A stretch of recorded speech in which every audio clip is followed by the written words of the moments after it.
Hello everyone, welcome back to जीटेक Poly. दोस्तों आ चुका हूं मैं अर्थक्वेक इंजीनियरिंग का सबसे पहला चैप्टर अर्थक्वेक लेकर के, ठीक है, जिसमें कि हम बात करने वाले हैं भूकंप के पहले चैप्टर के सभी इंपॉर्टेंट क्वेश्चंस की, जिसको कि मैंने आपको लास्ट वीडियो में बताया था कि चैप्टर नंबर फर्स्ट से 7 इंपॉर्टेंट क्वेश्चंस बनते हैं। इनमें से 1 या 2 क्वेश्चन आपके एग्जाम में जरूर पूछे जाएंगे। तो हम बात करने वाले हैं चैप्टर नंबर फर्स्ट की। दोस्तों मैं लास्ट वीडियो में आपको बताया था कि जो आपका एग्ज़ाम है वो कल ही होगा। बाई मिस्टेक मेरे मुंह से निकल गया था कि आपको मतलब आज रात भर जग के पढ़ लो, कल तो छुट्टी है। तो कल छुट्टी से मतलब ये था कि कल के एग्ज़ाम के बाद तो आपकी छुट्टी है, आप इस एग्ज़ाम की अच्छे से तैयारी कर लो, आके फिर आराम से सो सकते हैं। इसलिए आज रात को थोड़ा ज़्यादा देर तक जग करके आपको पढ़ना है। मैंने आपको लगभग 9 PDF प्रोवाइड किए थे, जिनमें से कि 5 PDF सरन के थे और 5 चैप्टर्स के PDF थे, ठीक है। तो इस तरह 10 लगभग PDF थे आपके। तो जिन्होंने PDF डाउनलोड नहीं किया वो ज़रूर PDF डाउनलोड कर लें। और कुछ बच्चों के कमेंट आए थे उन्हें PDF नहीं मिल पा रहा था, तो वीडियो के डिस्क्रिप्शन में है सारे PDF, आप वहाँ से डाउनलोड कर लें। इसके अलावा जिनको डिस्क्रिप्शन देखना नहीं आता है वो टेलीग्राम चैनल जरूर ज्वाइन कर लेना, मैं अभी आपको लिंक दे दूंगा टेलीग्राम की, ठीक है। जिनको भी डिस्क्रिप्शन चेक करना नहीं आता मुझे कमेंट करना, मैं सबके कमेंट पढ़ता हूँ, कमेंट में लिंक दे दूंगा, आप डायरेक्ट टेलीग्राम चैनल से PDF डाउनलोड कर लेना, वहाँ कोई लिंक नहीं है, डायरेक्ट PDF मिल जाएगा आपको। क्लियर। तो अब बात करते हैं हम इस पहले चैप्टर के पहले क्वेश्चन की, जिसमें फर्स्ट क्वेश्चन लिखा हुआ है दोस्तों, भूकंप क्या होता है, भूकंप के कारण समझाइए। हालांकि आपने ये क्वेश्चन अच्छे से पढ़ लिए होंगे, मैंने आपको PDF पहले ही दिया था, लेकिन मैं इसको आपको और इजी वे में समझाने वाला हूँ। आप थोड़ा सा फोकस करके पढ़ेंगे, आपको इजीली क्वेश्चन सभी समझ में आ जाएंगे, ठीक है। क्योंकि थ्योरी है, सुनने से ज़्यादा याद होती है, आपको भी पता है। तो आप इसको रिविजन क्लास समझें। हम जल्दी से कवर करते हैं इस क्लास को। 7 क्वेश्चन है, एक क्वेश्चन में मैक्स टू मैक्स 5 मिनट लूँगा आपके, 35 से 40 मिनट में पूरी क्लास कवर होने वाली है, ठीक है। बहुत ध्यान से सुनना। अब देखिए बताता हूँ इसका आंसर, बहुत ध्यान से देखेंगे। देखिए फर्स्ट क्वेश्चन के आंसर में सबसे पहले हम देखते हैं भूकंप क्या है, उसके बाद देखेंगे इसके कारण क्या है, ठीक है, भूकंप आने के कारण क्या होते हैं। तो भूकंप की डेफिनेशन बहुत सिंपल है। आप देखिए इसमें जितनी भी थ्योरी है ना, थोड़ा सा फोकस करके सोचना है बस आपको, आप इजीली इनका आंसर दे सकते हैं। जैसे भूकंप पूछा है तो आपको इतना तो पता है, जब भूकंप आता है दोस्तों तो आपने देखा होगा जमीन हिलने लगती है, दीवारें हिलने लगती हैं, तो आपका क्या होता है, वाइब्रेशन होता है ना एक तरह से। तो बस आपको, और वो वाइब्रेशन भी कैसा होता है, अचानक से होता है। तो अचानक से मतलब क्या, आकस्मिक रूप से होता है। तो बस आपको यही लिखना है इसमें क्या, कि पृथ्वी के भूपटल में, भूपटल मतलब जो पृथ्वी की ऊपर वाली सरफेस होती है उसमें आकस्मिक रूप से उत्पन्न अल्पकालिक गति को, अल्पकालिक गति से मतलब दोस्तों जो कम समय के लिए गति होती है, कम समय के लिए मूवमेंट होता है, मोशन होता है, उसी को हम क्या कहते हैं, भूकंप कहते हैं। सिंपल सी डेफिनेशन है कि पृथ्वी के भूपटल में आकस्मिक रूप से उत्पन्न अल्पकालिक गति या दोलन को हम भूकंप कहते हैं। समझ आ गया आपको इतना। अब आगे देखिए इसके बाद क्या लिखा है, यह गति जमीन के अंदर सीमित क्षेत्र से उत्पन्न होकर, मतलब भूकंप कहाँ से शुरू होते हैं, तो जमीन के अंदर से होते हैं। और ये जमीन के अंदर से क्या होगा, जमीन के अंदर से गति होगी, मूवमेंट होगा, और ऊपर पृथ्वी के सरफेस पर आके चारों तरफ फैल जाते हैं, चारों दिशाओं में फैलती है। यह गति जमीन में संचित विकृति ऊर्जा के कारण उत्पन्न होती है। ध्यान रखना है, स्ट्रेन एनर्जी के कारण क्या होता है, गति उत्पन्न होगी जमीन के अंदर से, और जहां से गति उत्पन्न होती है दोस्तों उसको हम बोलते हैं उत्केंद्र। अभी आएगा आपका आगे डेफिनेशन इसकी, मैं बता दूंगा आपको। तो उस सेंटर से जब उत्पन्न होता है ना गति, तो वो क्या होती है, जमीन पर आके चारों दिशाओं में फैल जाती है, और फैलने से क्या होगी, जमीन क्या होती है, गति करने लगती है, दोलन करने लगती है। आपका भूपटल, वो दोलन जो होता है आकस्मिक रूप से होता है और अल्पकालिक समय के लिए होता है, इसे हम कहते हैं भूकंप।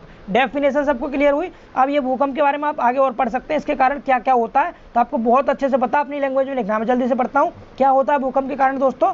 तो यह ऊर्जा तरंगों के रूप में चारों ओर फैलती है, मतलब वेव्स की फॉर्म में होती है ये, और इमारतों की टूट फूट एवं इमारतों में ध्वस्त होने का कारण भवनों के केवल ऊर्ध्वाधर बलों के लिए अविकल्पित करना है। जबकि भूकंप जो होता है दोस्तों, ये समय में भवनों की क्षैतिज बल कार्य करने लगते हैं। मतलब कहने का ये है, जो हम बिल्डिंग डिजाइन करते हैं वो ज़्यादातर वर्टिकल लोड के लिए करते हैं। किसके लिए, वर्टिकल लोड के लिए। लेकिन जैसे ही भूकंप आते हैं तो उस पर क्षैतिज लोड भी काम करने लगते हैं, जिनकी वजह से क्या होता है, उसमें टूट फूट हो जाती है, इमारतों में बहुत ध्वस्त हो जाती है इमारतें।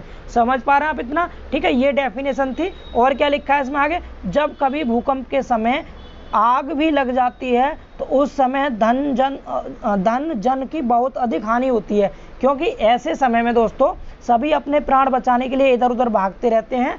कोई भी किसी दूसरे को बचाने के लिए किसी के पास फुर्सत नहीं है, सबको अपनी जान की पड़ी रहती है। ठीक है, भूकंपों के आने के कुछ कारण निम्नलिखित हैं। तो आपको पहले तो डेफिनेशन लिखनी है, उसके बाद थोड़ा सा भूकंप के बारे में लिखना है। भूकंप आने के बाद क्या होता है, लोगों के मूवमेंट क्या होते हैं, जान माल की बहुत हानि होती है, बिल्डिंग्स आपकी क्या होती है, ध्वस्त हो जाती हैं, टूट फूट होती है, बहुत ज़्यादा बहुत नुकसान होता है। बिल्डिंग जो डिजाइन करते हैं हम वर्टिकल लोड के लिए करते हैं, जबकि भूकंप के कारण इस पर क्षैतिज लोड भी काम करने लगते हैं। तो ये सब लिख करके आपको 4 से 5 लाइन आपकी कंप्लीट हो जाएंगी इसके परिभाषा में। इसके बाद इसके कारण लिखने हैं। तो दोस्तों मेन 5 कारण है, 5 इंपॉर्टेंट है, मैं आपको समझाता हूँ। हेडिंग मैंने याद रखना है। जैसे सबसे पहली हेडिंग है इसमें क्या, पटल संकुचन। पटल मतलब हो गया जो भूमि होती है हमारी, भूमि का सबसे ऊपर वाला सरफेस होता है जिसे क्रस्ट बोलते हैं दोस्तों। अब क्रस्ट में संकुचन होगा, संकुचन से मतलब होता है सिकुड़ना। सिकुड़ना आपको पता है दोस्तों, मतलब बहुत समय पहले जो हमारी पृथ्वी थी वो क्या थी, आग का एक गोला थी, आग और गैस का एक गोला थी।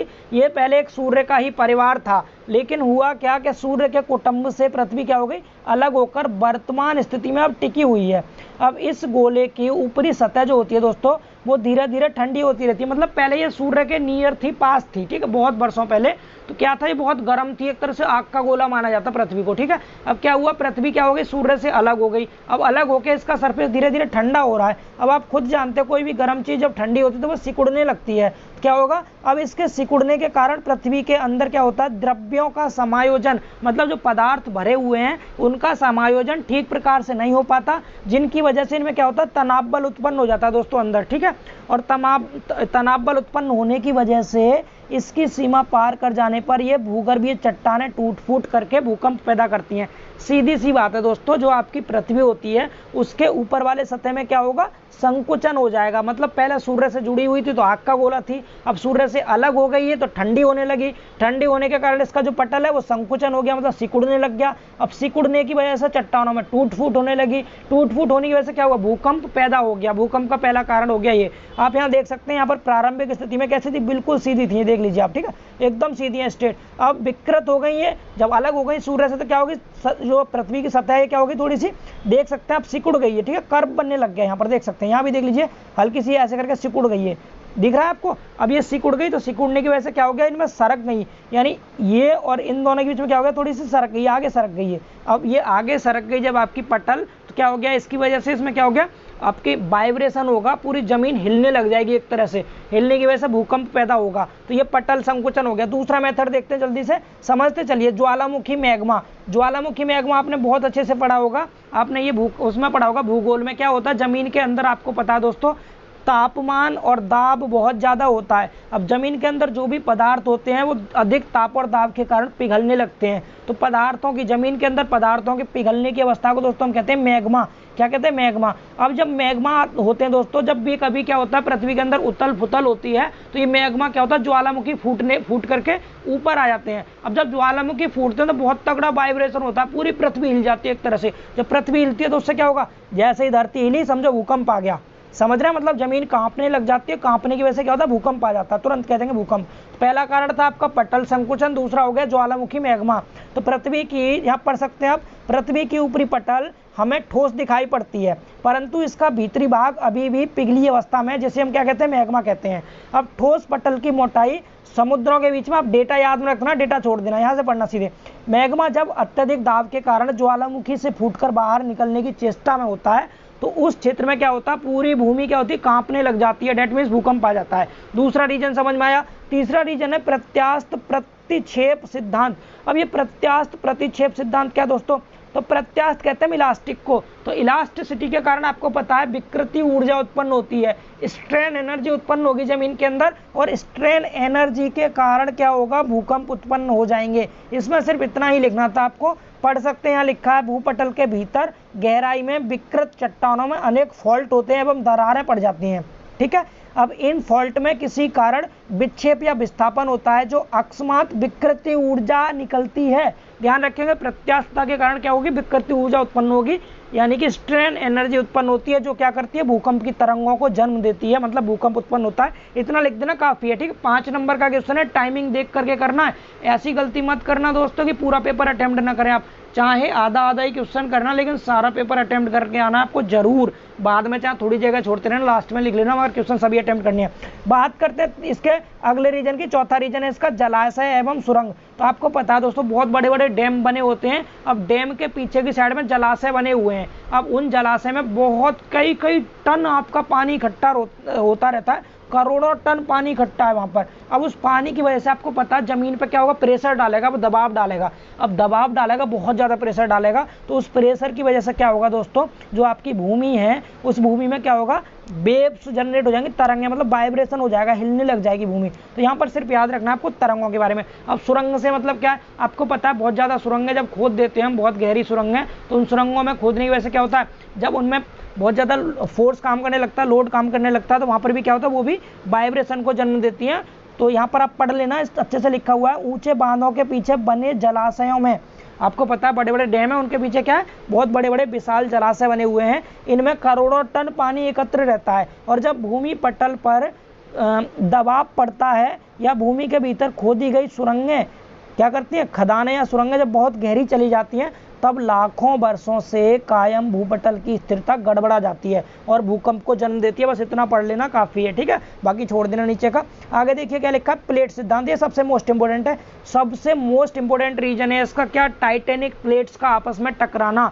आपको पता है दोस्तों, बहुत वर्षों पहले, ये डेफिनेशन भी दे रखी है जर्मन के साइंटिस्ट अल्फ्रेड वेगनर ने, क्या डेफिनेशन दी है कि 20 करोड़ वर्ष पूर्व यह पृथ्वी फुटबॉल की भांति थी। क्योंकि जो हमारे 7 कॉन्टिनेंट होते हैं ना, हमारे 7 के 7 महाद्वीप, ये एक दूसरे से आपस में जुड़े हुए थे, ठीक है।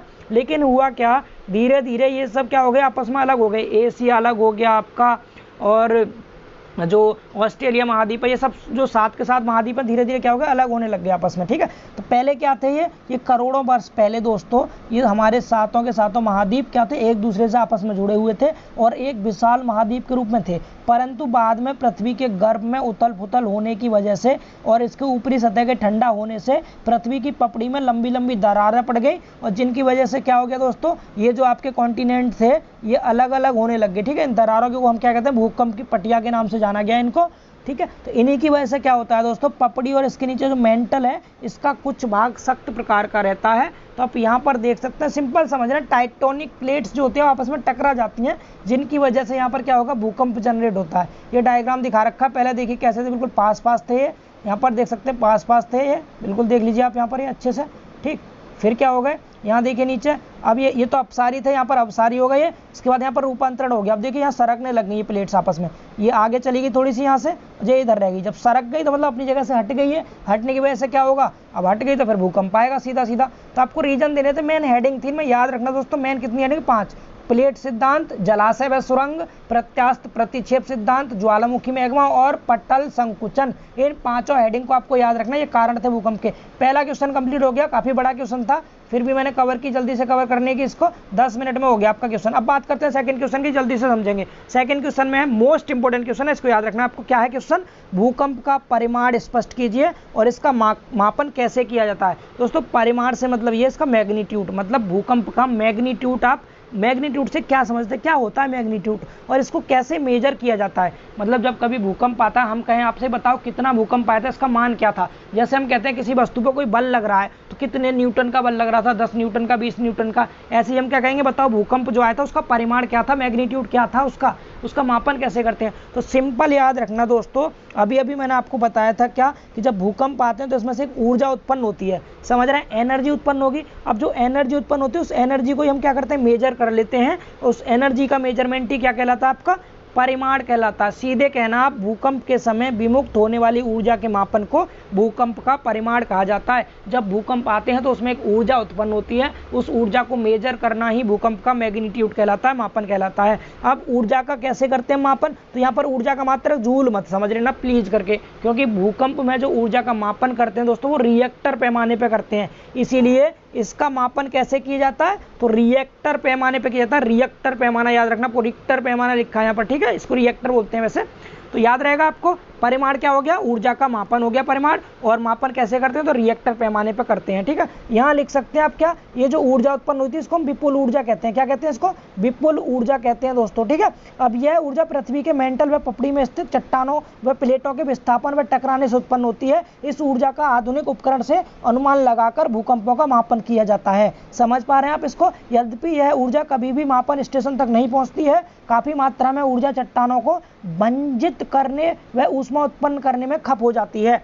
आगे फिर पढ़ सकते हैं आप। अब यहाँ पर लिखा सीधे स्केल के बारे में। स्केल मतलब जो आपका पैमाना होता है, रिएक्टर पैमाना, उसके बारे में लिखा है नीचे, ठीक है। इसको आप पढ़ सकते हैं थोड़ा थोड़ा। मेन पॉइंट आप यहाँ से उठा लेना। क्या क्या मेन पॉइंट, कि जो पैमाना होता है वो चार्ल्स रिएक्टर द्वारा विकसित किया गया था, इसीलिए हम इसे क्या कहते हैं, रिएक्टर पैमाना कहते हैं। अब ये रिएक्टर पैमाने अलग अलग होते हैं। एक होता है एमएल मतलब क्या होगा दोस्तों, लोकल मैग्नीट्यूड वाला हो गया। एल फॉर लोकल होता है, एम फॉर मैग्नीट्यूड होता है। समझ पा रहे हैं, तो लोकल मैग्नीट्यूड पैमाना कहते हैं इसको हम, लोकल मैग्नीट्यूड स्केल बोलते हैं। एक स्केल तो ये हो गया, ठीक है। इस पे क्या होता है, इस पे संख्याएं खुदी होती हैं और ये संख्या नंबर की फॉर्म में होती हैं। 0 से लेकर 9 तक की संख्याएं होती हैं। ध्यान रखना दोस्तों, 0 से 9 तक की। और अगर कहीं पर 9 रिएक्टर भूकंप आ गया ना, समझो पूरा तहस नहस कर देगा, बर्बाद कर देगा। तो इसकी रेंज भी दे रखी है, आप याद रख सकते हैं। जब भी कभी 1.5 परिमाण का भूकंप आता है तो बहुत छीड़ होता है, मतलब 0 से 9 तक आएगा भूकंप आपका रिएक्टर पैमाने पे। तो जब 1.5 परिमाण होगा इस भूकंप का तो बहुत छीड़ होता है, मतलब नॉर्मल माना जाता है इसको, ठीक है।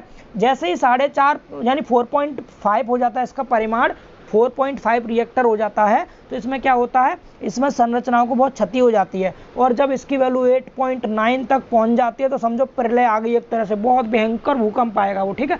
भुज का भूकंप आप पढ़ेंगे 7-8 रिएक्टर तक पहुंच गया था, बहुत ज़्यादा हानि हुई थी दोस्तों। 2001 में आया था गुजरात में, इंपॉर्टेंट है, मैंने क्वेश्चन बताया था, पूछ सकता है उसको, ठीक है। आगे बोला रिएक्टर पैमाने का एक दूसरा परिमाण भी, यानी परिमाण m बढ़ने पर क्या होता है, एक परिमाण बढ़ने पर 31 गुना अधिक भूकंप ऊर्जा उत्सर्जित होती है। इतना ध्यान रखना आप इसमें, ठीक है। तो इतना काफी है, यहाँ तक पढ़ लेना, बहुत है इतना, ठीक है। अब इसके बाद आगे बात करते हैं अगले क्वेश्चन की।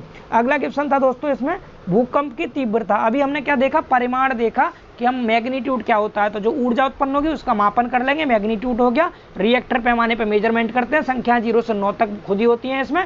जब 1.5 तक रहेगा, 1.5 परिमाण रहेगा तो नॉर्मल होगा। 4.5 पे क्या होगा, संरचना को क्षति पहुंचाएगा। और 8.9 पे पहुंचते ही समझो प्रलय आ जाएगी भयंकर वाली, ठीक है। अगला क्वेश्चन है चौथा आपका, भूकंप की तीव्रता से आप क्या समझते हैं और तीव्रता का मेजरमेंट कैसे किया जाता है, ठीक है। तो हालांकि तीव्रता नापने का कोई खास वो नहीं है, इसका स्केल वगैरह नहीं है, फिर भी कुछ साइंटिस्ट आए थे तो उन्होंने बता दिया था, उनके नाम मैं बताऊंगा आपको नीचे, ठीक है। मरकाली वगैरह थे, 2-3 थे इसमें, उनके नाम याद रखेंगे।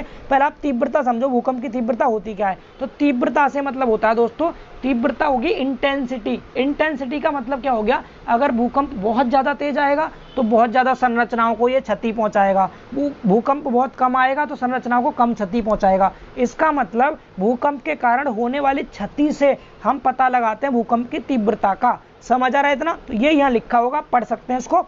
जब भूकंप की दृष्टीय क्षति को, किसको, क्षति को इसकी तीव्रता में मापा जाता है, तो इसे हम भूकंप की तीव्रता कहते हैं। बस इतना याद रखना, जब भी क्या होगा, भूकंप के कारण कोई क्षति हो रही है तो हम उस क्षति के हिसाब से ही बताएंगे भूकंप की तीव्रता। क्षति ज़्यादा होगी तीव्रता ज़्यादा कह देंगे, क्षति कम हो रही है तो तीव्रता कम कह देंगे, ठीक। आगे लिखा है तीव्रता भूकंप का दूसरा मापन वर्ग है। मतलब जो तीव्रता होती है भूकंप का क्या है, ये सेकंड कॉलम है मेजरमेंट का। पहला तो आपका क्या हो गया, परिमाण हो गया, मैग्नीट्यूड हो गया, जिसको रिएक्टर पैमाने पे माप लिया। दूसरा वर्ग क्या है आपका, ये तीव्रता होती है। मतलब तीव्रता को कैसे नापेंगे, क्षति के आधार पर। आगे पढ़ते हैं इसके बाद, और आगे क्या लिखा है, हम भूकंप के उपकेंद्र से जितना दूर जाते जाएंगे भूकंप का प्रभाव उसी दूरी के अनुपात में क्या होगा, कम होता जाएगा, ठीक है। अतः तीव्रता का पैमाना इसी आधार पर विकसित किया गया था। और तीव्रता ज्ञात करने के लिए हमें किसी भी विशेष उपकरण की आवश्यकता नहीं होती है दोस्तों।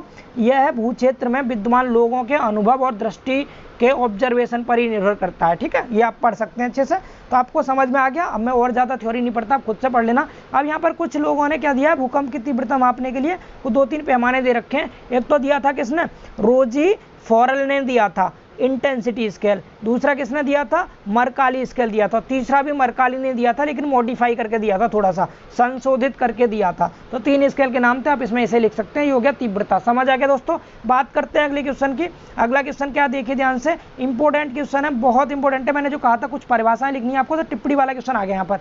किस किस की परिभाषा, एक पूछी है फोकस की। फोकस को उद्गम केंद्र भी कहते हैं या अवकेंद्र भी कहते हैं, मतलब जहां से भूकंप उत्पन्न होता है ना दोस्तों, उस सेंटर को ही हम क्या बोलते हैं, फोकल बोलते हैं।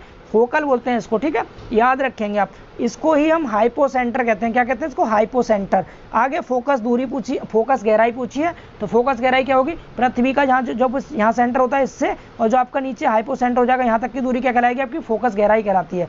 फोकस गहराई और फोकस दूरी, उत्केंद्र दूरी सब समझते हैं एक एक करके, ध्यान से देखना। पहले मैं कोशिश करता हूँ आपको डायग्राम से समझाने की। देखिए ये डायग्राम बना हुआ है कोई, यहाँ क्या है, आपका कोई जीएल है, आप ध्यान से समझेंगे। ये जीएल है, ये है आपका जीएल, ये ग्राउंड लेवल है, ठीक है। अब इस ग्राउंड लेवल पे क्या है, यहाँ पर कोई भी आपने ऑब्जर्वेशन किया, यहाँ पर प्रेक्षक है कोई जो कि ऑब्जर्व कर रहा है, चीज़ों को ऑब्जर्वेशन कर रहा है, ठीक है। अब इसमें क्या होगा, जो जीएल है आपका, यहाँ पर एक सेंटर है, ये वाला सेंटर, ठीक, ये पॉइंट हो गया, ये वाला पॉइंट, ठीक, ये पॉइंट।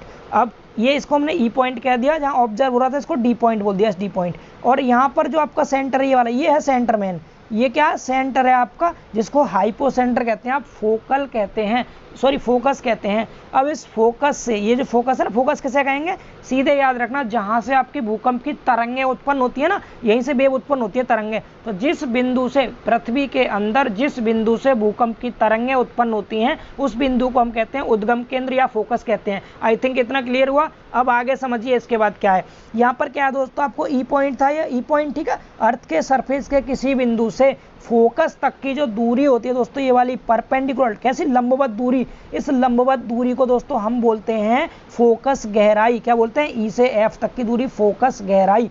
समझ आ रहा है इतना। अब आगे बात करते हैं इसके बाद किसकी, उत्केंद्र दूरी क्या थी आपकी, उत्केंद्र दूरी, ये तो गहराई होगी। अब दूरी पूछ रहा है, दूरी क्या होगी, तो दूरी में सीधे याद रखना आप क्या, कि ई से पी तक की दूरी, पी पॉइंट क्या है यहाँ पर, पी पॉइंट, ये डायग्राम ही आपका मिसप्रिंट दे रखा है आधा, फोकस दूरी। डेफिनेशन से क्लियर कीजिए आप थोड़ा सा, मैं कोशिश करता हूँ डेफिनेशन से समझाने की। तो आप ये तो समझ गए, फोकस या फिर हाइपोसेंटर तो आप समझ गए कि जहाँ से क्या था, जमीन के अंदर जहाँ से तरंगें उत्पन्न हो रही थी भूकंप की, वही क्या हो गया आपका, वो हो गया हाइपोसेंटर। यही लिखा है यहाँ पर, आप पढ़ सकते हैं। भूमि प्लेट को हिलोरे देने वाली भूकंपीय तरंगें पैदा होती हैं। आप शुरू से पढ़िए। पपड़ी या क्रस्ट में भूगर्भीय उथल पुथल व सर्पण दोष से भूकंप आते हैं, मतलब भूमि के अंदर जो उथल फुथल होती है उसकी वजह से भूकंप आते हैं। अब पृथ्वी के गर्भ में जिस बिंदु से यह विस्थापन शुरू होता है, मतलब जिस बिंदु से भूकंप आना स्टार्ट होता है, जहाँ से तरंगें शुरू होती हैं वहाँ, और या फिर कह सकते हैं और भूमि प्लेट को हिलोरे देने वाली भूकंपीय तरंगें पैदा होती हैं, उस बिंदु को हम क्या कहते हैं दोस्तों, उद्गम केंद्र या फोकस कहते हैं, या फिर हाइपोसेंटर कहते हैं। इंग्लिश में सिंगल वर्ड याद रखेंगे आप, ठीक है। हिंदी में लिख के दे सकता है हाइपोसेंटर, इसलिए आपको इंग्लिश वर्ड याद रखने हैं जरूर। समझ आया इतना। आगे करा, भूकंप की उद्गम केंद्र पृष्ठ से जितनी गहराई होगी उतनी ही अधिक दूरी भूपृष्ठ पर इसका प्रभाव महसूस करेगी। कुछ नहीं याद रखना, सिंपल डेफिनेशन जो मैंने बताई है सिंपल भाषा में, क्या कि जिस बिंदु से भूकंप की तरंगें उत्पन्न होती है उस बिंदु को हम फोकस कहते हैं, या फिर उद्गम केंद्र कहते हैं, या हाइपोसेंटर कहते हैं। समझ आया। इसके बाद दूसरी डेफिनेशन की बात करते हैं। दूसरी डेफिनेशन ना फोकल डेप्थ दे रखी है, फोकल डेप्थ। तो फोकल डेप्थ मैंने अभी आपको बताई, गहराई मतलब पृथ्वी के सरफेस पर किसी एक बिंदु से और कहाँ तक की दूरी, उद्गम केंद्र तक की लंबवत दूरी को हम क्या कहते हैं, फोकल डेप्थ कहते हैं। आपको ये भी समझ में आ गया था, यही लिखा है यहाँ पर, क्या उत्केंद्र से उद्गम फोकस की ऊर्ध्वाधर दूरी क्या कहलाती है, फोकस गहराई कहलाती है। मतलब कहने का ये जो पॉइंट आपका ये हो गया क्या, ये हो गया उत्केंद्र, ठीक है। उत्केंद्र से उद्गम की ऊर्ध्वाधर दूरी फोकस गहराई कहलाती है। जब तक किए गए परीक्षण से ज्ञात हुआ है कि फोकस की पृष्ठ से गहराई, ये सब छोड़ो, सिर्फ डेफिनेशन लिखना एक एक लाइन की, सिंपल 2 नंबर में पूछेगा। आगे कह रहा है फोकस दूरी क्या होती है। अब फोकस दूरी देख लीजिए आप, क्या फोकस और प्रेक्षक के मध्य की सीधी दूरी को, मतलब यहाँ पर इन्होंने डी पॉइंट दे रखा है ना, ये गलती से इन्होंने ईडी लिख रही है दोस्तों। यहाँ ईडी की जगह क्या होना चाहिए था, यहाँ ईपी होना चाहिए था, ठीक है। ईपी उत्केंद्र दूरी है, ये वाली आपको साफ साफ दिखाई दे रही है यहाँ पर। यहाँ से उत्केंद्र से लेके प्रेक्षक तक की दूरी क्या हो जाएगी, आपकी उत्केंद्र दूरी हो जाएगी। समझ आ रहा है इतना। इसके बाद फोकस दूरी क्या होगी, तो प्रेक्षक से लेकर के और कहाँ तक की दूरी, आपकी उद्गम केंद्र तक की दूरी। ये जो डी पॉइंट है इन्होंने यहाँ पर सब जगह पी दिखा रखा है, आप इसको पी बना लेना, इसको पी बना लेना आप, ये पी है। अब आपको क्लियर हो जाएगा क्या, ई से एफ तक की दूरी, अब देखो ये फिर कंफ्यूज कर देना, गलत दे रखा पूरा, ई से एफ नहीं सही है, ई से एफ तक की दूरी क्या होगी, फोकस दूरी होगी, ठीक है। इसके बाद क्या, ई से पी तक की दूरी उत्केंद्र दूरी हो गई, और आपकी यहाँ से पी से और एफ तक की जो दूरी है, पी से एफ तक की दूरी है, फोकस दूरी हो गई। समझ में आ गया सब। डेफिनेशन कैसे कैसे देनी है आपको, सिंपल लिखना। फोकस क्या हो गया आपका, फोकस हो गया जहां से तरंगें उत्पन्न होती है भूकंप की, फोकस हो गया। आगे पृथ्वी के सरफेस पर एक जगह हम क्या करते हैं, ऑब्जर्वेशन करते हैं, प्रेक्षक करते हैं, इसको पॉइंट को आपने पी मान लिया, ठीक है, ऐसा पी कह देना। इसके अलावा इसके सेंटर पर, पृथ्वी के अर्थ सरफेस पर ही, क्रस्ट पर भी एक बिंदु होता है, उसको हम क्या कह देंगे, उसको कह देंगे उत्केंद्र बिंदु। उत्केंद्र बिंदु से और फोकस बिंदु तक की जो दूरी है वाली, उत्केंद्र के उद्गम केंद्र तक की दूरी, ये फोकस दूरी कहलाती है। इतना समझ आया। उत्केंद्र दूरी क्या होती है आपकी, जहां आप ऑब्जर्वेशन कर रहे हैं प्रेक्षक से, और उत्केंद्र तक की दूरी उत्केंद्र दूरी कहलाएगी। आगे क्या कहा है इसने, पी पॉइंट से और जो एफ पॉइंट है ये वाला, ये फोकस दूरी होती है आपकी, प्रेक्षक से और फोकस तक की दूरी फोकस दूरी कहलाती है। ये कुछ पॉइंट थे, इनमें यही डेफिनेशन लिख के आप इनको पढ़ लेना अच्छे से, ठीक है, ज़्यादा टाइम नहीं लेते हम इसमें। अब देखिए अगला क्वेश्चन, ये इंपॉर्टेंट क्वेश्चन है, आपको बहुत इंपॉर्टेंट क्वेश्चन है, पूछ सकता है। भूकंपीय तरंगें कैसे उत्पन्न होती हैं, इनका वर्गीकरण कीजिए और चित्र की सहायता से समझाइए। मतलब आपको इसमें सीस्मिक वेव्स बतानी है, भूकंप की तरंगें बतानी है क्या होती हैं। तो मैं आपको बता दूं, भूकंप की तरंगें मतलब जब भूकंप उत्पन्न होता है दोस्तों, तो हमेशा तरंगों के रूप में उत्पन्न होता है, उन्हीं को हम क्या कहते हैं, भूकंपीय तरंगें कहते हैं। भूकंप कहाँ से उत्पन्न होता है, तो फोकस से उत्पन्न होता है, ठीक है। तो ये लिखा हुआ है यहाँ पर क्या, भूकंप के समय भूकंपीय तरंगें उत्पन्न होती हैं, जो कि उद्गम केंद्र से चारों ओर प्रसारित हो जाती हैं। भूकंपीय तरंगें ऊर्जा तरंगें होती हैं, ठीक है, ये ऊर्जा की फॉर्म में होती हैं। इनको हम कैसे मेजर करते हैं, तो इसको सीस्मोग्राफ पे मेजर करते हैं। किस पे, सीस्मोग्राफ पे। तरंगों को ध्यान रखना, हमेशा किस पे करते हैं मेजर, सीस्मोग्राफ पे मेजर किया जाता है इनको। इनकी फ्रीक्वेंसी, एम्पलीट्यूड सब किससे ज्ञात करेंगे हम, सीस्मोग्राफ से ही ज्ञात करते हैं। अब देखिए उत्केंद्र को हम क्या कहते हैं, एपिसेंटर कहते हैं, जो कि आपका ऊपर था एपिसेंटर, ठीक, ऊपर था ये। आगे फोकस डेप्थ, ये सब आपको पढ़ चुके हैं। यहाँ पर सिर्फ कितना याद रखना, वेव क्या होती है, तरंगें क्या होती हैं। तो सिंपल समझ गए आप, तरंगें क्या होंगी, भूकंप के समय जो तरंग उत्पन्न होती है ना, भूकंपीय तरंगें कहते हैं। ये हमेशा कहाँ से, उद्गम केंद्र से चारों तरफ प्रसारित होती हैं, और ये ऊर्जा की एक तरंगें होती हैं। अब बात करते हैं इसके वर्गीकरण की, ठीक है, क्लासिफिकेशन की। तो मेनली दो टाइप की होती है, मतलब टाइप के अंदर टाइप होंगे, इसमें दो टाइप की होंगी, एक प्राइमरी होती है, दूसरी सेकेंडरी होती है। तो ये आएंगी आगे भी, उससे पहले याद रखना बॉडी वेव्स और सरफेस वेव्स। मतलब सीस्मिक वेव कितनी टाइप की होंगी दोस्तों, तो दो प्रकार की होंगी, एक तो होगी बॉडी वेव्स, पिंडी तरंगें, दूसरी होगी सरफेस वेव्स, यानी कि सतही तरंगें। एक पिंड की तरंगें होंगी, दूसरी सतही तरंगें। अब पिंड तरंगें दो तरह की होती है, एक प्राइमरी, दूसरी सेकेंडरी, मतलब पी तरंगें और एस तरंगें कहते हैं इनको हम। और सरफेस भी दो तरह की होती है दोस्तों, आपको कौन सी, एल क्यू तरंगें और एल आर तरंगें, ठीक है, दो तरह की होती है। एल फॉर लव होता है दोस्तों, यहाँ पर लव तरंगें होंगी, ठीक है। तो लव तरंगें हो जाएंगी आपको, लव में भी दो है, क्यू और आर, समझ पा रहे हैं आप। और एस और पी मतलब प्राइमरी सेकेंडरी। तो सबसे पहले बात करते हैं बॉडी वेव्स की। बॉडी वेव में क्या थी आपकी, बॉडी वेव में भी प्राथमिक तरंगों की बात करते हैं। अब इनको प्राथमिक क्यों कहा गया है, क्योंकि ये तरंगें दोस्तों क्या होगा, जब हम जहाँ पर भी हम, आपको पता है हम तरंगों का मेजरमेंट करते हैं सीस्मोग्राफ से। सीस्मोग्राफ को हिंदी में कहते हैं भूकंप लेखी, जिसमें कि भूकंप का मेजरमेंट होता है। तो दोस्तों जो तरंगें उत्पन्न होकर सीस्मोग्राफ के पास पहले पहुंचती हैं, उन्हें कहते हैं हम पी तरंगें, क्योंकि प्राथमिक होती हैं तो पहले पहुंचेंगी, ठीक है। अब इसमें कुछ पॉइंट आपको याद रखने, देखिए यही लिखा हुआ है यहाँ पर, पी तरंगें अन्य सभी तरंगों से अधिक गति से प्रसारित होती हैं, अतः ये सर्वप्रथम भूकंप लेखी स्टेशन पर पहुंचती हैं। मतलब ये क्या होगा, सीस्मोग्राफ के पास सबसे पहले पहुंचेंगी, समझ आ रहा है। इसीलिए हम इनको क्या कहते हैं, इसीलिए हम इनको प्राथमिक तरंगें या प्राइमरी तरंगें भी कहते हैं। इनको पी अक्षर से डिनोट करते हैं, पी फॉर प्राइमरी होता है। अब आगे इसके कुछ पॉइंट है, उन्हें याद रखना। क्या क्या पॉइंट है, तो ये तरंगें सभी से मतलब क्या है, द्रव्यों, सभी द्रव्यों से मतलब है ठोस, द्रव, गैस, यानी सभी पदार्थों में पास हो जाती हैं, पारित हो जाती हैं। जबकि जो आपकी सेकेंडरी तरंगें होती हैं, एस तरंगें, वो केवल और केवल ठोस से पास होती हैं, गैस और द्रव में वो नहीं पास हो पाती। समझ आ रहा है। अगला पॉइंट लिखा है इसमें क्या, कि जो पी तरंगें होती हैं ये ध्वनि की तरंगों की समरूप होती हैं। ध्वनि की तरंगों क्या होती हैं दोस्तों, ध्वनि की तरंगें सीधी सीधी चलती हैं, आपको पता होगा लॉन्गिट्यूडनल होती हैं वो। तो ये पी तरंगें भी क्या होंगी, अनुदैर्ध्य दिशा में आगे बढ़ती हैं, मतलब लॉन्गिट्यूडनल डायरेक्शन में सीधी आगे बढ़ेंगी। ये ऐसे नहीं चलती है, ये ऊपर नीचे नहीं चलेंगी, बिल्कुल सीधी सीधी चलती हैं। जबकि जो ऊपर नीचे ऐसे चलती है ना, वो आपकी एस तरंगें होती है, सेकेंडरी तरंगें होती हैं। समझ आ रहा है आपको। अगला पॉइंट इसमें क्या लिखा है दोस्तों, इसमें अगला पॉइंट लिखा हुआ है कि ये जो पी तरंगें होती हैं, इनकी तरंग दैर्घ्य कम होती है, लेकिन फ्रीक्वेंसी बहुत ज़्यादा होती है, आवृत्ति अधिक होती है। समझ आ रहा है। तो मेन 3-4 पॉइंट आपको इसके बारे में याद रखने हैं। आप यहाँ पर इसका डायग्राम देख सकते हैं। इस डायग्राम में बिल्कुल सीधी सीधी तरंगें दिख रही हैं आपको, ये वाली तरंगें दिख रही है आपको सीधी एकदम, ठीक है। ये देख लीजिए बिल्कुल सीधी सीधी तरंगें हैं। तो आप यहाँ पे इसका डायग्राम देख सकते हैं इजीली, है ना। और ऐसे भी अगर आप देखें ऐसे करके तो ये भी ऐसे ऐसे सीधी बनी हुई है बिल्कुल, ठीक है। तो कैसे होती है, बिल्कुल लॉन्गिट्यूडनल डायरेक्शन में चलती हैं ये टेढ़ी मेढ़ी नहीं चलती। अब आगे देखते हैं सेकेंडरी मतलब एस तरंगें। आगे ये पॉइंट है कुछ इन्हें आप याद रखना इजीली। अब एस तरंगों में भी क्या याद रखेंगे, देखिए पी तरंगें तो क्या होगी, पहले उत्पन्न हुई तो पहले क्या होगी, ये पहले पहुंच गई सीस्मोग्राफ के पास, इसलिए इनको प्राथमिक तरंगें कहा। अब सेकेंडरी तरंगें क्या होंगी, इनकी गति धीमी होगी, मतलब पी जो तरंगें थी उनकी गति बहुत तेज थी इसलिए पहले पहुंच गई थी वो। एस तरंगों की गति धीमी होती है इसीलिए क्या होती हैं, ये पी तरंगों के बाद पहुंचती है, इसीलिए हम इन्हें द्वितीय तरंगें या सेकेंडरी तरंगें कहते हैं। और ये सीयर तरंगें भी कहलाती हैं। समझ आ रहा है इतना। अब इसके बाद चाल वगैरह इनकी नहीं लिखना, आप लिखना चाहे लिख सकते हैं। 4 से 5 किलोमीटर प्रति घंटा होती है, जबकि ऊपर जो थी वो 10 से 15 कितनी 5 से 15 किलोमीटर प्रति सेकंड थी। समझ आ रहा है आपको। तो यहाँ पर क्या है, ये है 4 से 7 किलोमीटर प्रति सेकंड इनकी चाल होती है, ठीक है। और आगे आप क्या याद रखेंगे, जो आपकी पी तरंगें थी बिल्कुल सीधी सीधी चल रही थी लॉन्गिट्यूडनल, या फिर ऐसे चलती है, लेकिन चलती कैसी है, बिल्कुल लॉन्गिट्यूडनल चलती है, अंधेरे चलती है, ठीक है। जबकि जो आपकी एस तरंगें होती हैं, एस तरंगें कैसी चलेंगी, ऊर्ध्वाधर और क्षैतिज दोनों दिशाओं में चलती हैं। कैसे कैसे, ऊर्ध्वाधर और क्षैतिज दोनों ही दिशाओं में चलती हैं। आप यहाँ देख सकते हैं ऊपर नीचे चल रही है ऐसे ऐसे, मतलब क्षैतिज भी आगे बढ़ रही है और ऊपर नीचे भी चल रही है, दिख रहा है। यहाँ देख लीजिए आप, यहाँ से ये मतलब ऐसे तो ऊपर चली नीचे चली, और ऐसे साथ साथ क्षैतिज भी बढ़ रही है आगे को ये। तो ये क्या होती है, क्षैतिज और ऊर्ध्वाधर दोनों दिशाओं में गति करती हैं। समझ आ रहा है इतना। तो बस इतना काफी है इसमें। अब आगे बात करते हैं सीधे हम किसकी, सरफेस वेव की। बॉडी वेव होगी दोनों, एस और पी हो गई आपकी। अब देख लीजिए सरफेस तरंगों का मतलब क्या हो गया दोस्तों, ये सरफेस पर होती हैं। और ये उत्पन्न कैसे होंगी, तो ये होती हैं आपकी यह तरंगें भूमि की सतह और पिंडी तरंगों की अंतःक्रिया के कारण उत्पन्न होती है। अंतःक्रिया मतलब जो इनके अंदर जो रिएक्शन होती है एक दूसरे के बीच में, किस किस की, सरफेस और जो आपकी बॉडी वेव्स थी उनकी अंतःक्रिया के कारण ये उत्पन्न होंगी।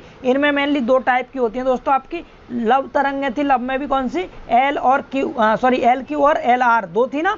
तो क्या क्या इसके पॉइंट याद रखेंगे, क्या, लव तरंगें सतही तरंगों में सबसे तेज गति से प्रसारित होती हैं। समझ आ रहा है आपको इतना। आगे लिखा है पर एस तरंगों की भांति कणों में सतही गति उत्पन्न होती है, परंतु इनका ऊर्ध्व घटक नहीं होगा। यह तरंगें क्षैतिज तल में ही गति करती हैं। ये एल क्यू गति होगी। एल क्यू एल आर के बारे में लिखा नहीं है कि लिख दिया बस, लव तरंगें होती हैं दोनों ही, एल क्यू हो या एल आर हो।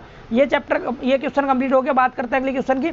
अगला क्वेश्चन इंपोर्टेंट और आसान भी है काफी। भूकंप की पूर्व सूचना या संकेतन से क्या समझते हैं, इसके लक्षण बताने हैं। मतलब भूकंप आने से पहले आपको सूचना कैसे मिल जाती है, इसके बारे में आपको बताना है। तो आपको पता है दोस्तों कि अभी तक ऐसा कोई भी भूवैज्ञानिक नहीं बना जिसने पहले ये बता दिया हो भूकंप आने से पहले कि भूकंप आने वाला है। लेकिन कुछ प्राकृतिक रीजन हैं जिनकी वजह से हम जिनको देख करके ये बता देते हैं कि भूकंप आ सकता है, मगर हम पक्का कंफर्म नहीं कह सकते, ठीक है। अनुमानित बताते हैं सिर्फ, वो क्या है तो वही आपको बताना है। यहाँ लिखा हुआ है भूवैज्ञानिक भूकंपों की पूर्व सूचना देने एवं इनकी भविष्यवाणी करने में अभी तक सफल नहीं हो पाए हैं। फिर भी वे प्रकृति के इस प्रकार के विनाशकारी बर्ताव को पूर्णतः समझने और इसका पूर्वाभान करने में जुटे हुए हैं। किसी क्षेत्र में भूकंप के आने से जुड़ी निम्न बातें पुराने समय से चली आ रही है। कौन कौन सी बातें, तो आपको भी पता है भूकंप आने से पहले क्या क्या घटनाएं होती हैं। तो सबसे पहले याद रखना आपको पशु पक्षियों का असामान्य व्यवहार। असामान्य व्यवहार से मतलब यह है दोस्तों कि भूकंप आने से पहले जो आपके पशु होंगे ना, जैसे गाय भैंस हो गई, वो क्या करते हैं, अलग अलग अजीब तरह का व्यवहार करते हैं। मतलब अलग अलग आवाज़ें निकालते हैं, अलग अलग से मतलब अजीब तरह की आवाज़ें निकालते हैं। और अगर वो किसी रस्सी से बंधे हैं ना तो रस्सी को भी तोड़ देते हैं, इतना ज़्यादा मतलब उनमें हलचल हो जाती है। और जो आपके पक्षी होते हैं, पक्षी अगर किसी पिंजड़े में बंधे तो फड़फड़ाने लगते हैं पिंजड़े में वो, और अलग अलग तरह की आवाज़ निकालते हैं। मेंढक पानी से कूद के बाहर आने लगते हैं। तो ये हो जाएगी पहली हेडिंग, पशु पक्षियों का असामान्य व्यवहार। दूसरी हेडिंग याद रखेंगे दोस्तों, क्या, कुओं झीलों का जल स्तर। मतलब जो आपके कुएं होते हैं दोस्तों, उनका जल स्तर भी ऊपर आ जाता है या फिर कभी नीचे चला जाता है। क्योंकि जब भूकंप आता है तो उससे क्या होता है, आपकी पृथ्वी में वाइब्रेशन होता है, पृथ्वी हिलने लग जाती है। इसकी वजह से कुएं का पानी का तल कभी तो ऊपर हो जाएगा, कभी नीचे हो जाएगा। तो यहाँ पर पढ़ लेना आप अच्छे से, यही चीज़ लिखे मैं आपको ऑरली समझा रहा हूँ ताकि वीडियो लेंदी ना हो, आपको याद भी रहे एग्जाम टाइम पे, ठीक है। 2 पॉइंट हो गए। तीसरा पॉइंट क्या होगा, ये तो आप सबको पता है कि आसपास की वस्तुओं पर प्रभाव पड़ता है। मतलब जब भी भूकंप आता है तो क्या होता है, टेबल हिलने लगती है, पंखा हिलने लगता है, कभी कभी दीवार तक हिलने लगते हैं, बड़े बड़े पोल हिलने लगते हैं। तो ये सब क्या हो गया, आसपास की वस्तुओं पर प्रभाव होता है, ये आपने देखा होगा अच्छे से, ठीक है। तो ये था इसका अगला पॉइंट। मेनली 3 ही पॉइंट थे, इनको आप याद रखेंगे। ये क्वेश्चन भी हो गया कंप्लीट, भूकंप आने से पहले कैसी कैसी सूचनाएं मिलती हैं। अगला क्वेश्चन है आपका क्या, भारत के भूकंपीय क्षेत्रों पर टिप्पणी लिखिए। भूकंपीय क्षेत्र से मतलब दोस्तों ये है कि आपको जिन जिन क्षेत्रों में भूकंप आता है उन क्षेत्रों को अलग अलग भागों में बांटा गया है। तो उन क्षेत्रों के बारे में बताना। तो इसकी डेफिनेशन क्या लिखेंगे आप सीस्मिक जोनिंग की? सीस्मिक जोनिंग की डेफिनेशन हो जाएगी कि जिन क्षेत्रों में भूकंप आता है उन क्षेत्रों को भूकंपीय क्षेत्र कहते हैं। भूकंपीय क्षेत्रों को अलग अलग तरीके से बांटा गया है, मतलब जहाँ पर सेम रिएक्टर का भूकंप आता है, जैसे कहीं पे किसी क्षेत्र में 2 रिएक्टर का भूकंप आया तो जिन जिन क्षेत्रों में 2 रिएक्टर का भूकंप आएगा उनको एक अलग ग्रुप में रख देंगे। जिनमें 4 रिएक्टर तक का भूकंप आता है उनको अलग रखेंगे। जिनकी क्षमता 6 होती है उनको अलग रख देंगे। जिनकी क्षमता 8 है उनको अलग रखेंगे। मतलब अलग अलग इंटेंसिटी वाले भूकंप को अलग अलग क्षेत्रों में बांट दिया गया है। तो मेनली सन 2002 में 4 भागों में इनको बांटा गया था दोस्तों, 4 भागों में, ठीक है, भारत में। तो कौन कौन से थे? 4 जोन थे। ये फर्स्ट नहीं होगा, यहाँ पर क्या होगा, सेकंड से लेकर और 5th तक होता है। Second zone, third zone, 4th zone और 5th जोन। अब इन जोन को कैसे बांटा गया था? प्रबलता के आधार पर बांटा है। जब भूकंप की प्रबलता दोस्तों 6 से कम हो, यहाँ प्रबलता है 6, 5 तक तो क्या हो गए, प्रकार हो गए, छठा क्या है, प्रबलता। यहाँ प्रबलता को रोमन अंक में लिखते हैं इसलिए 6 से कम लिखा है, ठीक है। प्रबलता 6 से कम होती है तो उसको किस में रखते हैं हम? 6 से कम को रखते हैं क्या, उसको 2 कह देते हैं, सेकंड क्षेत्र कह देते हैं उसको, ठीक है, सेकंड जोन। जिनकी प्रबलता 7 से कम होती है, 7 तक होती है, उनको रखते हैं हम किस में, 3 जोन में रखा है उनको, 3 जोन में, ठीक है, थर्ड वाले जोन में। जिनकी प्रबलता 8 होती है उनको रखा है 4th जोन में, और जिनकी प्रबलता 9 होती है उनको रखा है दोस्तों 5th जोन में। तो 6, 7, 8, 9 वाली प्रबलताओं को 2, 3, 4 और 5 के जोन में रखा गया। यही इसमें लिखा, पढ़ सकते हैं आप इजीली। क्या 6 से कम वाले को किसमें, 2 जोन में रखा है, 7 को 3 जोन में रखा है, 8 प्रबलता वाले को 4 जोन में और 9 प्रबलता वाले को दोस्तों 5 जोन में रखा है। इस तरह से आपके टोटल 4 जोन हो गए। समझ आ गया आपको? अब बात करते हैं आगे। देखिए अगला क्वेश्चन है आपका दोस्तों, क्या भूगति मापने में कौन कौन से उपकरण प्रयोग में लाए जाते हैं? मतलब भूगति को मापने में, जमीन की गति को नापने में कौन कौन से उपकरण लाते हैं अब यूज में? तो इसमें एक उपकरण होता है सबसे इंपॉर्टेंट आपका सीस्मोग्राफ। सीस्मोग्राफ के बारे में ही हमें पढ़ना है इसमें। तो सीस्मोग्राफ क्या होता है दोस्तों? जब भूकंप आता है ना, भूकंप की वजह जमीन में जो मूवमेंट होता है उसको पता करता है ये। पहले मैं आपको डायग्राम दिखाता हूँ, डायग्राम समझाता हूँ, आप डायग्राम को अच्छे से देख लीजिए। ये है इसका डायग्राम। यहाँ पर कोई भी एक आलम्ब बना हुआ है, आप इसे पोल बोल सकते हैं, कोई पोल बना हुआ है दोस्तों। ये जमीन के अंदर किसी कंक्रीट ब्लॉक में आपने फिक्स कर दिया, ठीक है। अब क्या, इससे तार की सहायता से आपने यहाँ पर कोई एक पेंडुलम बांध रखा है, कोई लोलक है, ये लटका हुआ है, जमीन से छुप नहीं रहा, ऊपर है ये, ठीक है, ऊपर है। यहाँ पर छड़ लगा के इसको ऐसा स्थिर कर दिया इस जगह, ठीक है। अब यहाँ से क्या है, ऊपर को यहाँ पर ऐसे लगा तो एक अभिलेख ही लगा दिया। यहाँ पर एक ग्राफ लगा रखा है जो कि घूड़ी ड्रम, यहाँ पर घूड़ी ड्रम है, घूमता है, इसमें घड़ी लगी होती है। इतना समझ पा रहे हैं आप? अब इसकी प्रोसेसिंग देखिए क्या होगा। जब दोस्तों भूकंप आएगा तो भूकंप आने की वजह से क्या होगा, ये आलम्ब हिलने लगेगा। जब ये आलम्ब हिलेगा तो इस तार की सहायता से जुड़ा हुआ पेंडुलम भी आपका हिलने लगता है। या तो ये ऊपर हिलेगा या नीचे होगा या फिर आगे पीछे होता है, इस तरह हिल जाएगा इधर उधर। जब ये हिलेगा तो इससे जो आपका ये ग्राफ लगा हुआ था, ये अभिलेख ही लगा हुआ है, क्या होगा, ये भी हिलेगा। इसके हिलने से ये चक्री घूमने लग जाएगी जो कि आपकी घड़ी की सहायता से टाइम बता देगी किस टाइम पे ये हिलना शुरू हुई थी। घड़ी क्या बताएगी, टाइम। और इसी में एक ग्राफ लगा होता है जो कि क्या करता है, रीडिंग को नोट करता है कि कितने रिएक्टर तक का आपका भूकंप आया था। यही सब थ्योरी में लिखा है। मैं आपको जल्दी से रीड कर देता हूँ, रिपीट हो जाएगा आपका सारा कुछ। इसमें क्या लिखा है दोस्तों, भूकंप के समय भूमि में क्षैतिज और ऊर्ध्वाधर दोनों प्रकार की गतियां होती हैं। अधिकतर भूकंप मापी किसी एक गति को अभिलेखित करते हैं। जब ऐसे भूकंप लेखी भी बनने लगे, अब ऐसे भूकंप लेखी भी बनने लगे हैं जो दोनों प्रकार की गति को भी दर्ज कर देते हैं, मतलब क्षैतिज को भी ऊर्ध्वाधर को भी। समझ पा रहे हैं आप आगे? इसके बाद आगे लिखा है क्या, भूकंप लेखी से भूकंप तरंगों के आयाम के आधार पर रेटिंग भी प्रदर्शित की जा सकती है। भूकंप लेखी द्वारा ग्राफ खींचा गया है। तो आप ये सब भूकंप मतलब भूकंप लेखी द्वारा खींचा गया ग्राफ क्या कहलाता है आपका, सीस्मोग्राफ कहलाता है। ग्राम नहीं होगा, ग्राफ होगा, यहाँ पर याद रखना, ठीक है। अब इसकी संरचना के बारे में थोड़ा सा देख लो। संरचना के बारे में क्या याद रखेंगे आप, एक साधारण भूकंप लेखी में एक भारी लोलक होता है। मैंने अभी दिखाया था आपको, पेंडुलम होता है जो एक तार से लटके बूम से जुड़ा होता है। मतलब यहाँ पर एक क्या होता है, कॉलम होता है कोई भी आपका, यहाँ पर आलम्ब है, पेंडुलम है, यहाँ तार से बंधा हुआ था, मैंने दिखाया था अभी आपको। आगे करा, यह लोलक सामान्य स्थिति में स्थिर रहता है। मतलब ये जो लोलक है जब भूकंप नहीं आएगा तो बिल्कुल स्थिर रहेगा, लेकिन भूकंप आने के बाद क्या होता है, ये हिलने लगता है ऊपर नीचे या आगे पीछे। तो यही कह रहा है क्या, इसने बोला है स्थिर रहता है, परंतु भूकंप के समय बूम के दोलन करने पर यह आगे पीछे या फिर ऊपर नीचे हरकत करता है। लोलक के आगे एक ड्रम लगा हुआ था घूमने वाले साइड को, आपको पता है यहाँ से ऐसे करके लगा हुआ था ना ये वाला ड्रम। ये अब जब क्या होगा, जब ये पेंडुलम हिलेगा तो ये भी ड्रम घूमने लग जाता है, ठीक है। ये लिखा है होता है जो एक निर्धारित दर से अपनी धुरी पर घूमता रहता है। यह ड्रम पर एक ग्राफ पेपर पर लिपटा रहता है जिसमें कि लोलक से क्या होगा, एक अभिलेखन युक्ति जुड़ी रहती है जो कि ड्रम पर क्या होगा, लोलक की हरकत को दर्ज करती है। और ड्रम के साथ घड़ी भी है जो कि क्या बताएगी, समय बताती रहती है। तो यही सब आपको लिखना था इसमें, काफी इजी क्वेश्चन है। आप सीस्मोग्राफ के बारे में लिख सकते हैं अगर पूछा जाएगा तो। दूसरा होता है आपका त्वरण रेखी, मतलब एक्सेलेरोग्राम होता है ये त्वरण को बताता है, सिंपल सा, ठीक है। इसके बारे में पढ़ लेना, इंपॉर्टेंट नहीं है, सीस्मोग्राफ इंपॉर्टेंट था, मैंने पढ़ दिया। आगे देखें अगर अगले क्वेश्चन को, तो लास्ट क्वेश्चन है ये, इसमें लिखा है क्या, निम्न पर टिप्पणी लिखनी है आपको, किस किस पर, भ्रंश पर लिखिए, जिसे आप कहते हैं फॉल्ट, आपको सम भूकंपीय रेखा पे लिखनी है, अग्नि वलय पे, जीवन रेखा को आप छोड़ सकते हैं, चाहे तो पढ़ लेना अपने से, डिप स्लिप फॉल्ट पे लिखना और स्ट्राइक स्लिप फॉल्ट पे। जल्दी से मैं आपको 2 मिनट में इसको कवर कर देता हूं ताकि आपकी वीडियो बहुत ज़्यादा लेंथी ना रहे। तो सबसे पहले बात करते हैं फॉल्ट की।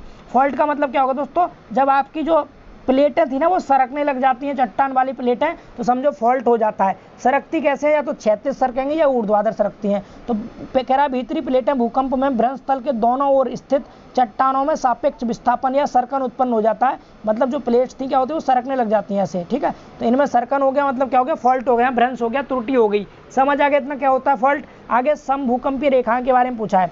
तो सम भूकंपीय रेखाओं से मतलब है दोस्तों, सम मतलब समान, और भूकंपीय रेखा मतलब जिन क्षेत्रों में समान भूकंप आता है उन भूकंप वाले बिंदुओं को मिलाने वाली रेखा होती है सम भूकंपीय रेखा। मतलब यहाँ पर भूकंप आया, दो रिएक्टर के भूकंप आ गए, ठीक है। तो इनको मिलाने वाली जो लाइन होगी वो क्या बन जाएगी आपकी, वो बन जाएगी सम भूकंपीय रेखा। इतना आसान सा है ये, बिल्कुल यही लिखा हुआ है, इसमें पढ़ सकते हैं आप। भूकंप की समान प्रबलता के बिंदुओं को मिलाने वाली रेखा सम भूकंपीय रेखा कहलाती है। बस एक एक लाइन लिखनी है, थ्योरी पूछी थी आपने, 5 लाइन है, 2-2 नंबर की आएगी, 10 लाइन लिख देंगे, आपका काम हो जाएगा 5 नंबर का।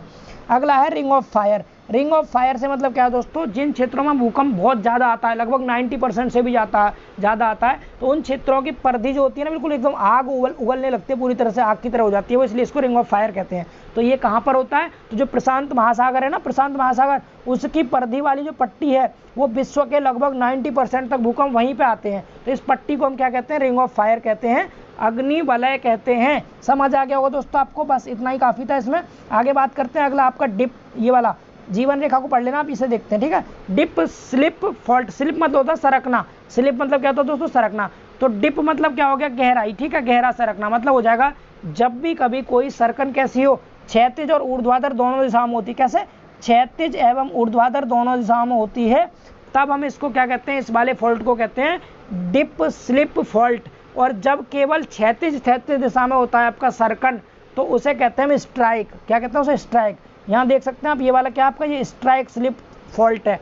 इसमें केवल क्षैतिज मूवमेंट हो रहा है, यहाँ कैसा हो रहा है, केवल क्षैतिज सरक रही है, इसलिए क्या कहेंगे ना हम, इसे स्ट्राइक कहते हैं। जबकि ऊर्ध्वाधर भी सरके और क्षैतिज भी सरके, दोनों तरह से सरकन हो, तो उसे क्या बोलेंगे हम, उसे बोलते हैं डिप स्लिप फॉल्ट। तो यही इसमें लिखा हुआ था, आप इसे इजीली पढ़ सकते हैं।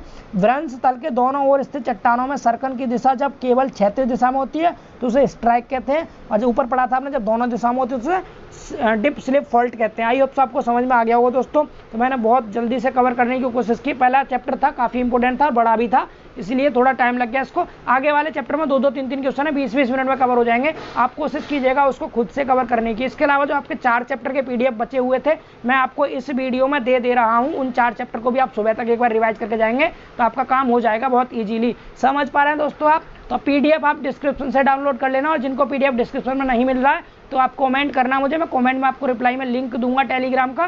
टेलीग्राम पर कोई लिंक नहीं है, डायरेक्ट आपको टेलीग्राम पर सीधे PDF मिलेंगे, वहाँ से डाउनलोड कर लेना डायरेक्ट, ठीक है। यूट्यूब पर डिस्क्रिप्शन में लिंक है, आप लिंक से क्रोम में लिंक खोल करके या ड्राइव में लिंक खोल के डाउनलोड कर सकते हैं। अगर फिर भी आपसे डाउनलोड नहीं हो पा रहा तो आप टेलीग्राम से डायरेक्ट जा करके PDF ले लीजिए प्लीज़ करके। दोस्तों आज रात को और सुबह तक पेपर टाइम से 1 घंटे पहले तक मेहनत कर लो अच्छे से। ये पेपर थोड़ा सा टफ बन जाता है भूकंप का, इसलिए बहुत अच्छे से मेहनत करके जानी है इसे, और निकाल लो। CMA ED में आपको अच्छे से तैयार कराऊंगा, 1 दिन का टाइम है हमारे पास, उसमें उसकी तैयारी करानी मेरी जिम्मेदारी है, बस इसमें थोड़ा आप कोऑपरेट कर लो प्लीज़, ठीक है। मिलते हैं दोस्तों इसके बाद नेक्स्ट वीडियो में, तब तक के लिए बाय बाय, टेक केयर।